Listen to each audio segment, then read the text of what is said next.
हम सेल को स्टडी किया है, लेकिन उसका जो 3D स्ट्रक्चर था वो 3D स्ट्रक्चर के थ्रू याद करना और मेमोराइज करना आसान होता है। इस वजह से यहाँ पे हम 3D स्ट्रक्चर कर रहे हैं, जो कि नीट एग्जाम के लिए भी काफ़ी इंपॉर्टेंट है। अब सबसे पहले इसके अंदर देखते हैं, हमारे पास एक जनरलाइज 3D स्ट्रक्चर है एक सेल का, जो कि डिफरेंट कलर कोडिंग के साथ यहाँ पे एक्सप्लेन किया गया है।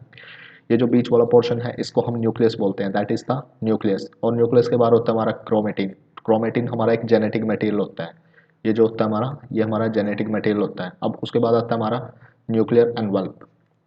न्यूक्लियर एनवल्प या न्यूक्लियर मेम्ब्रेन बोलते हैं। और न्यूक्लियर मेम्ब्रेन और इस पूरे जो बॉल है, ये जो हमें एक बॉल दिख रही है, इसको बोल देंगे न्यूक्लियस। न्यूक्लियस के साथ जो कनेक्टेड होती है वो होता है हमारा रफ एंडोप्लाज्मिक रेक्टिकुलम, और इस साइड से कनेक्टेड है हमारा स्मूथ एंडोप्लाज्मिक रेक्टिकुलम। इसके ऊपर ये डॉट डॉट डॉट, जो ये डॉट डॉट डॉट लगी होती हैं, इसको बोलते हैं हम राइबोसोम्स। और प्रोटीन सिंथेसिस में इसका इंपॉर्टेंट रोल है। और ये जो हमारा ग्रीन सा स्ट्रक्चर दे रखा है, इसको बोलते हैं गोल्गी ऑपरेटस। ये जनरली पैकिंग में काम आता है। यहाँ पे दे रखा है हमारा क्रिस्टॉल, लाइसोसोम्स और माइटोकॉन्ड्रिया। माइटोकॉन्ड्रिया तकरीबन सबको पता होता है, दिस इज आवर माइटोकॉन्ड्रिया। और यहाँ पे दे रखा है हमारा सेंट्रियोल्स और सेंट्रीसोम्स। जब सेल डिवीजन होती है तो सेंट्रियोल्स और सेंट्रीसोम मैट्रिक्स उसमें एक वाइटल रोल प्ले करते हैं। यहाँ पे हमारे माइक्रोविली होते हैं, माइक्रोविली मूवमेंट के लिए इंपॉर्टेंट होते हैं। यहाँ पे माइक्रो फिलामेंट जो कि इंपॉर्टेंट होते हैं मूवमेंट के लिए। यहाँ पे माइक्रो ट्यूब्स होती हैं, जो हमारे पास दे रखे हैं माइक्रो ट्यूब्स हैं, फिलामेंट्स होते हैं। और पर ऑक्सीसोम होता है यहाँ पे।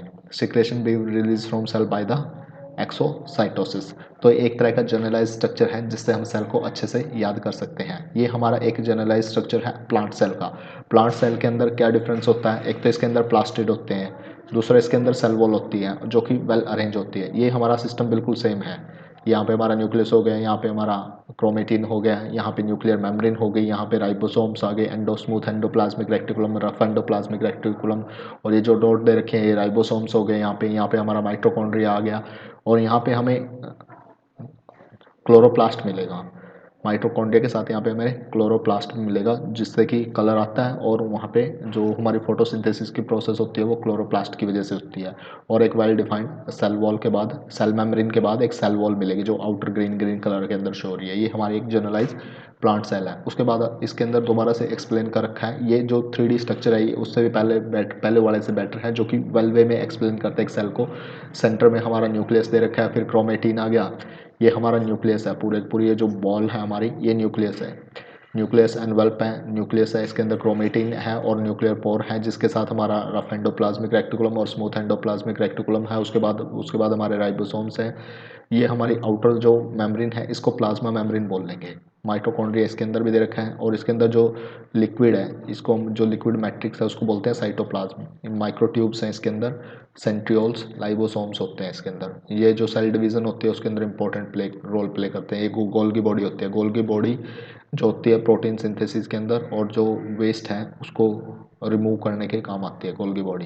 पेरोक्सिसोम्स दे रखे हैं। तो ये जनरलाइज स्ट्रक्चर सेल का ऐसे ही है। और यहाँ पे एक वेल डिफाइंड दोबारा से दे रखा है कि एक सेल वॉल के अंदर क्या क्या होता है। तकरीबन सारे के सारे हमारे पास सेम होते हैं, लेकिन इसके अंदर माइलोप्लास्ट और क्लोरोप्लास्ट अलग होता है। Cell wall, cell membrane, mitochondria.